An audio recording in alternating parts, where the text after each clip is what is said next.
Repeated attempts to breach the barricades outside Downing Street. The crowd beaten back by police. The strength of feeling against President Recep Tayyip Erdogan on his visit to London all too clear.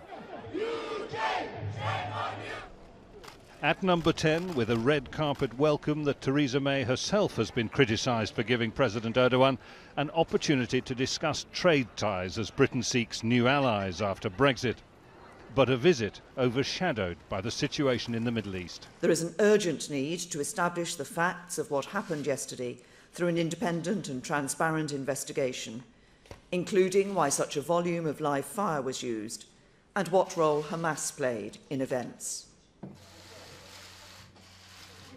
Turkey has recalled its ambassadors to both Israel and the US, and Israel has reciprocated. In London, Mr. Erdogan called Israel a terror state, while the US, he said, was part of the problem rather than the solution. Güçlüyüm, öyleyse haklıyım mantığıyla İsrail. The situation is unacceptable. The mentality we have to shy away from is saying, I am strong, so I have the right. This is the mentality led by Israel in the region. These steps taken by Israel, in our point of view, are not right. Israel is an occupying power and still waging terrorism. But while President Erdogan positions himself as a spokesman for the Middle East and defender of the Palestinians, his own critics and opponents say that this London visit, falling in the middle of an election campaign, is intended only to deflect attention from human rights abuses and increasingly authoritarian politics at home.